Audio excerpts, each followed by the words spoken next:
யாருமே பார்க்க முடியாதுங்க. இது அந்த அளவுக்கு அரிய வகை உயிரினம். அங்கே வந்து என்ன நடக்குன்னு பார்த்தீங்கன்னா உள்ள 2000 பேர், வெளியில் ஒரு 10,000 பேர் நிற்க போகிறான். ரோடு ஸ்தம்பிக்க போகுது. மக்கள் எல்லாம் சந்திக்கவே இல்லை, தற்கொலைகளும் சந்திக்கிறாரு. 2000 தற்கொலை தான் வரப்போகுது. அங்கே இப்போ ஒரு டிஸ்ட்ரிக்ட் லெவலில் ஒரு 2000 பேர் இருக்க மாட்டாங்களா? அந்த தருதலைங்க அந்த தற்கொலைக்கு தான் வரப்போகுது. அங்கே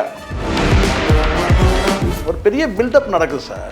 ஜேபிஆர் காலேஜ் சந்திக்கிறாரு. கியூஆர் கோடு இருக்கிறவங்க மட்டும் தான் 2000 பேர் மட்டும் தான் சந்திக்கிறார். கொள்ளையடிக்கிற கல்வி கொள்ளை, லாட்ரி கொள்ளை, இப்படி கொள்ளையடிக்கிற ஒரு 10 கம்பெனி வந்து சப்போர்ட் பண்ணுது.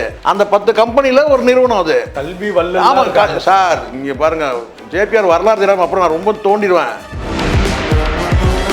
எல்லா அரசியல் கட்சி தலைவரும் வந்து சொல்லிட்டா இருக்கிறாங்க, நான் இங்கே போகிறேன், அங்கே வரேன், இங்கே வாங்க, அங்கே வாங்கன்னு.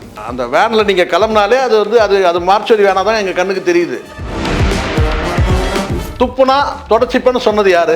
படத்தில் தான் சொன்னார்னு நீங்கள் நினைக்காதீங்க, நிஜத்திலையும் அவர் அப்படி தான். இன்னைக்கு யார் வந்து விஜய் வந்து ப்ரொமோட் பண்ணுற அரசியல்வாதிக்கு 2 பேர், ஒருத்தர் டிடிவி, இன்னொருத்தர்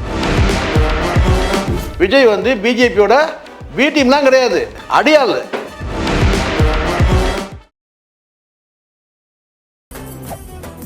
மெரிபா பன்னீர் சோடா, ஐ ட்ரஸ்ட் மெரிபா. உலக தமிழர்களுக்கு வணக்கம். இது கிங் டிவி. இன்றைய நிகழ்வில் நம்மோடு அரசியல் விமர்சகர் பத்திரிகையாளருமான திரு சேக்குவர் ஜெய்சங்கர் இணைகிறார். சார் வணக்கம். சார் வணக்கம் சார். வணக்கம். மக்களை சந்திக்கிறார் திரு விஜய் அவர்கள். குறிப்பா அந்த காஞ்சிபுரம் பகுதியில் இருக்கக்கூடிய மக்களை ஒரு உள்ளரங்கு நிகழ்வுல சந்திக்கிறாரு. மக்களை சந்திக்க மறுக்கிறாரு, மக்களை இன்னும் நேரடியாக சந்திக்கலன்ற குற்றச்சாட்டிலிருந்து இப்ப மக்களை சந்திக்கிறாரு. இந்த நிகழ்வு என்ன எதிர்பார்ப்பை பூர்த்தி செய்யும்? எந்த எதிர்பார்ப்பு இதில் என்ன சார் எதிர்பார்ப்பு இருக்கு? அது மக்களை சந்திக்கிறார் சார், நல்லா புரிஞ்சுங்க. அது வந்து யாருடைய காலேஜ் முதல்ல எங்கே சந்திக்கிறாரு பாருங்க. முதல்ல அது வந்து ஒரு ஜேபிஆர் காலேஜ், உங்களுக்கு தெரியும் நினைக்கிறேன். எதுவாக இருந்தாலும் இருங்க மக்கள் சார், இருங்க சார், நான் சொல்கிறேன். நீங்கள் முதல்ல எங்கே சந்திக்கிறாங்கன்னு பார்க்கணும். சரி, அதில் வந்து பார்த்தீங்கன்னா இப்போ உங்களுக்கு தெரியும்னு நினைக்கிறேன், ஒரு பெரிய பில்டப் நடக்குது சார். ஜேபிஆர் காலேஜ் சந்திக்கிறாரு. கியூஆர் கோடு இருக்கிறவங்க மட்டும் தான் 2000 பேர் மட்டும் தான் சந்திக்கிறாரு. அப்டேட் சார், அப்டேட் ஆயிருக்கு. என்ன அப்டேட்?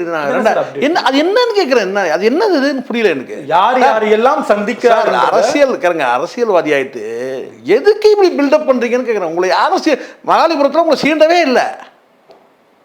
அதுவும் இதே கம்பெனிக்கு தான். இந்த ஒரு 10 கம்பெனி இருக்கு. இது தமிழ்நாட்டில் கொள்ளையடிக்கிற கல்வி கொள்ளை, லாட்ரி கொள்ளை, இப்படி கொள்ளையடிக்கிற ஒரு 10 கம்பெனி வந்து சப்போர்ட் பண்ணுது.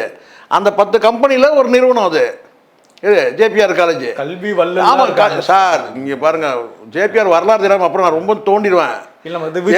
சார் நல்லா புரிஞ்சுங்க. இதெல்லாம் வந்து ஒரு 10 பண முதலாளிகள் வந்து விஜயை வந்து பெரிய பிம்பமாக காட்டணும்னு ட்ரை பண்ணுறான், முயற்சி பண்ணுறான். ஆமாம், நாளைக்கு வந்த பிறகு நாளைக்கு ஆட்சிக்கு வந்து அறுவடை பண்ண முடியும்ல. ஸோ ஆட்சிக்கு விஜய் வருவார்ன்றதை உறுதிப்படுத்துறாங்க. வந்தால் அப்போ இது என்ன? இதெல்லாம் ஒரு பில்டப்பு. சும்மா இங்கே வந்து உங்களால் வந்து ஒரு பொதுக்கூட்டத்தில் உங்களால் வந்து நிர்வாகம் பண்ண முடியல. இப்போ நீங்கள் என்ன செய்றீங்க கேட்டிங்கன்னா வந்து இப்போ என்ன 2000 பேருக்கு கியூஆர் கோடு, 2000 பேர் தான் லிமிடேஷனு அப்படின்னு சொல்லிட்டு உள்ளரங்கு கூட்டம் 2000 பேர் இருங்க. சரி, ஒரு வேலை இப்போ என்ன நடக்க போகுதுன்னா, இருங்க, நீட்டுங்கிறது ஒன்றும் கிடையாது. புரியுங்க சொல்லுது.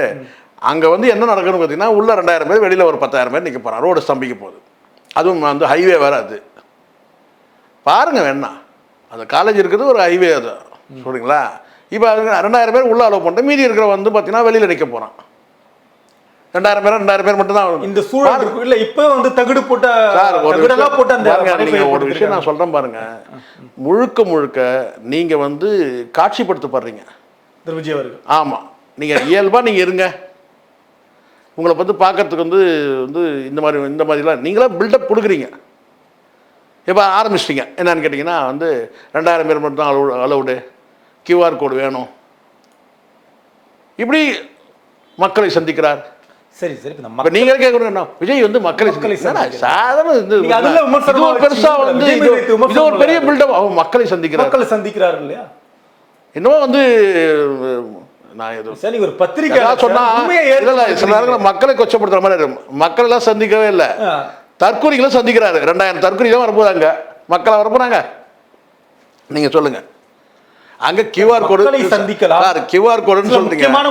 நான் கேட்கிறேன் சார், நான் கேட்கறதுல மக்களை சந்திக்கிறாருன்னா முக்கியமான முடிவு எடுக்கப்படும். இருங்க சார், மக்களை சந்திக்கிறாரு சொல்றீங்க. கியூஆர் கோடு வந்து இருக்கிறவங்க மட்டும்தான் அலோவ் பண்ண முடியும் அப்படின்னு சொல்றீங்க. யாருக்கெல்லாம் கொடுப்பீங்க நீங்க? எந்த மக்களுக்கு கொடுப்பீங்க நீங்க? அந்த பகுதியில் இருக்க மக்களுக்கு. சார் பகுதியெல்லாம் கிடையாது சார். அங்கேயும் இருக்கிற வந்து இப்போ ஒரு டிஸ்ட்ரிக்ட் லெவலில் ஒரு 2000 பேர் இருக்க மாட்டாங்களா?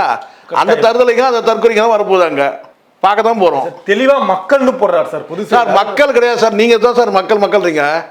மக்கள்ன்ற பேர்லாம் அங்கே யாரு? அங்கேயும் தற்கொலை தருதலைக்கு தான் வரப்போகுது.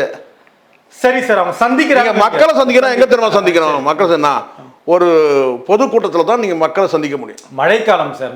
சார் மழைக்காலம் எல்லாம் இதே ஒன்று சொல்றீங்க. இது இந்த ஆட முடியாது தவிர்க்க முடியாமல் சொல்றேன்.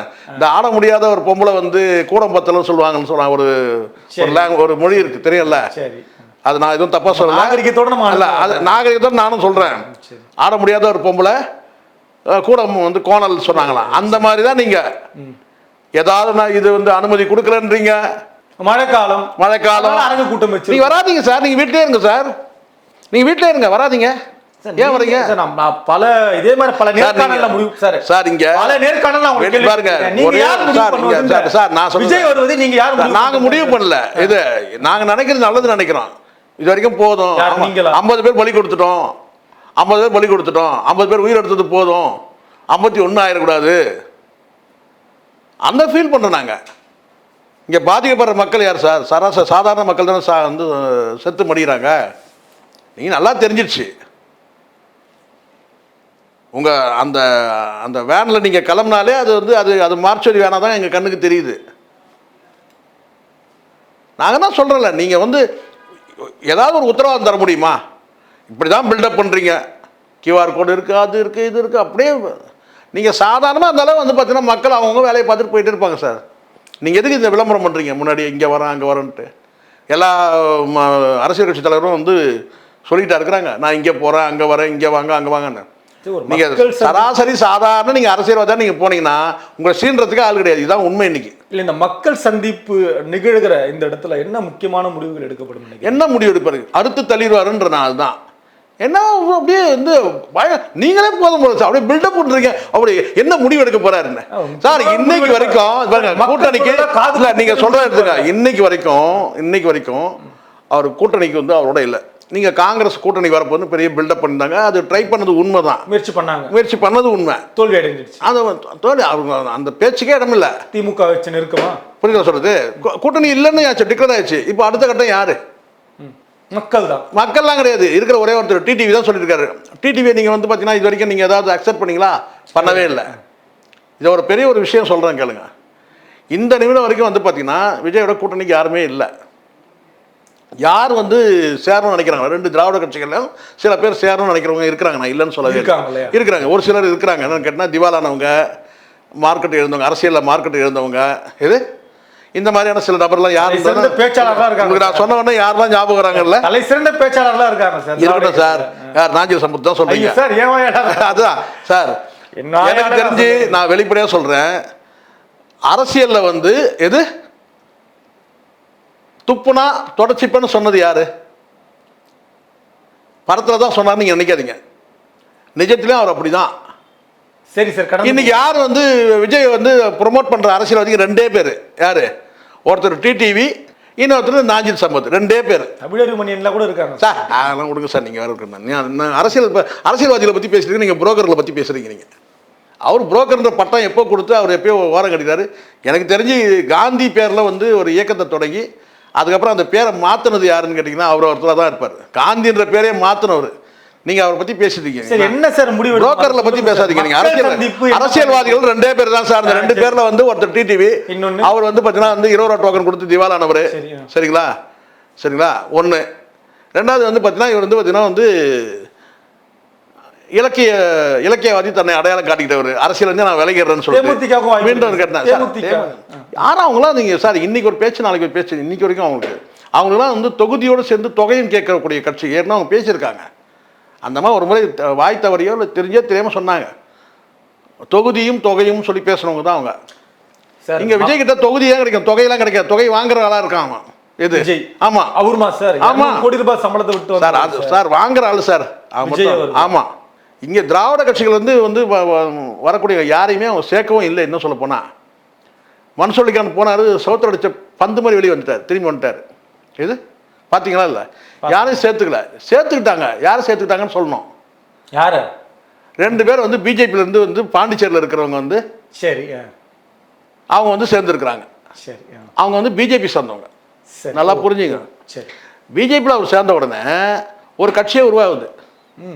மார்ட்டின் என்ன பண்ணுறாருன்னு கேட்டிங்கன்னா, பிஜேபிலேருந்து விலகி வந்து நான் மார்ட்டின் மகன் சார்லஸ் நான் விலகி வந்து அவர் வந்து அரசியல் கட்சியை வந்து உருவாக்குறாரு. சார்லஸ் மார்ட்டின் ஒரு கட்சி. ஆமாம். ஏன்னா பிஜேபியில் இனிமேல் நம்ம இருக்க முடியாது, இப்போ வெட்ட வெளிச்சம் ஆயிடுச்சு. நல்லா புரிஞ்சுங்க, திராவிட கட்சியிலேருந்து வரவங்கள சேர்க்கறதுக்கு அனுமதி இல்லை, பிஜேபியிலேருந்து வரவங்கள சேர்த்துக்கிறதுக்கு அனுமதி இருக்கு. சரி. அப்போ இதில் நீங்கள் புரிஞ்சுக்கலாம். சரி. இது இந்த கூட்டணி அமைப்பதெல்லாம் சார், கூட்டணினா நல்லபடியா அமைட்டும், நடக்கும்போது நடக்கும். கூட்டணியை பத்தி மக்களை சந்திக்கிறாரு சார், அதுக்கு பதில் பாருங்க. நான் சொல்றது கேட்டா மக்களை சந்திக்கிறாரு சார், அதுக்கு பதில் இப்படி சொல்ல மக்களை சந்திக்கிறதுலாம் இருந்து அவர்கிட்ட வந்து டிவிகேல வந்து யாருமே போய் சேரலன்னு சொல்றேன் நான். அதில் இருக்கிறதெல்லாம் வந்து பார்த்தா தருதலைங்க தற்கொலைங்க இருக்கு, அவ்வளோதான். தவிர இங்கே போய் சேர்றவங்க யார் போய் சேர்றாங்கன்னா பிஜேபியில் இருக்கிற 1-2 வந்து கேஸ் போய் சேர்றாங்க. அவர் போய் சேர்ந்த உடனே வந்து சார்லஸ் வெளியே வந்து கட்சி தொடங்குறாருன்னா அப்போ புரிஞ்சுங்க, சார்லஸ் வந்து கட்சியில் இயங்குறார் சார், பிஜேபியில் இயங்குறார். அவர் வந்து தனி கட்சி தொடங்குறான்றார். அப்போ பிஜேபி வந்து அவர் விலகிறாருன்னு பொருள், அப்படி தானே? அப்போ இந்த இடத்துல வந்து பார்த்தீங்கன்னா 2 பேர் வந்து பிஜேபி சார் கேட்டால் தெல்ல தெளிவாக தெரிஞ்சு விஜய் வந்து பிஜேபியோட பி டீம்லாம் கிடையாது, அடியாள். டிஎம்கேவோட ஓட் பேங்கை கலைக்கிறதுக்கு வந்து இவர் பயன்படுவார்னு சொல்லி தயார்படுத்துகிறாங்க. யார் தயார்படுத்துறது? பிஜேபி தயாரிக்கிறாங்க. பிஜேபி தான் தயார்படுத்துது. இதுதான் உண்மை. மக்களை சந்திச்சு குறைய கேட்கிறாரு சார். மக்களை திரும்ப மக்களை சந்திக்கிறார். பெரிய அடி இல்லையா? தற்கொலைகளை சந்திக்கிறாரு. அங்க ஒரு 1000 பேர் சேர்க்க முடியும், இங்க 2000 பேர் சேர்க்க முடியும், அவ்வளவுதான். குறைகளை கேட்டு தெரிஞ்சுக்க போறேன். என்ன குறை இருக்குன்னு கேட்கறேன் நான். முதல்ல யார் குறை சொல்றது? இவர் கூப்பிட்டாங்க, நீங்க சொல்லுங்க. இவர் யார் கூப்பிட்டாங்க? ஏன்னா தெரிஞ்சிருச்சு கேட்டா இனிமேல் வந்து எஸ்ஓபி ஃபார்ம் பண்றாங்க, அதனால இனிமேல் வந்து பார்த்தீங்கன்னா அந்த எஸ்ஓபி படி பார்த்தீங்கன்னா வந்து பணம் டெபாசிட் பண்ணோம், பல சிக்கல்கள் இருக்கு. இனிமேல் நம்ம வந்து இது வேகாது. இனிமேல் இது இந்த இதுக்கு முன்னாடி கையாண்ட யுக்தி எல்லாம் இனி பயன்படாது. ஆனா இனி இதுக்கு முன்னாடி செஞ்ச அந்த உத்திகள் வந்து கேட்டா அந்த கேரவன் ஸ்டண்ட் இதெல்லாம் வந்து பாத்தீங்கன்னா வந்து அதுக்கு என்ன பாட்டுது? மரம் ஏறுதல். அது என்ன பாட்டுது? ஏதோ ஒரு பாட்டு ஒன்று போடுவாங்க, உயிரேன வரும், ஏதோ ஒன்று கர்மம், சரிங்களா? அதெல்லாம் நீங்களே பேசி பாடுங்க. உங்கள் விஜய். ஆமா சார், ஆமா. அது வந்து ராகமா பாட்டுங்க, நல்லா இருக்கும். அதெல்லாம் இனி வேலைக்கு ஆகாது. புரியுதா சொல்றது? சீன்லாம் இன்னைக்கு கிரியேட் பண்ண முடியாது. கதை முடிஞ்சிச்சு. எஸ்ஓபி ஃபார்ம் பண்ணியாச்சு. அவன் வாழ்க்கையில் உருப்படியாக செய்த விஷயம் கேட்டால் அதனால ஒரு 50 பேர் உயிர் தியாகம் போச்சு. என்னன்னு கேட்டிங்கன்னா இது வந்து இதே இடத்துல நம்ம பேசணும், ஞாபகம் இருக்கா? இதே இடத்துல இந்த கரூர் சம்பவத்துக்கு முன்னாடி பேசணும், உங்களுக்கு ஞாபகம் இல்லை, எனக்கு ஞாபகம் இருக்குது. இதே இடத்துல தான் இதே சேனல்லாம் உட்காந்து பேசணும். என்னன்னு கேட்டிங்கன்னா யாருக்குமே அனுமதி கொடுக்கக்கூடாது, இந்த ரோட் ஷோக்கே வந்து அனுமதி கொடுக்கக்கூடாது, ரோடு பிரச்சாரத்துக்கு அனுமதி கொடுக்கக்கூடாது. ஏன்னா இது எதுக்கு இருக்குன்னா எடப்பாடியோட இந்த ஆம்புலன்ஸ் விஷயம் தான் ஆரம்பமே. அதுதான் ஆரம்பம். அதில் தான் நம்ம பேசணும்.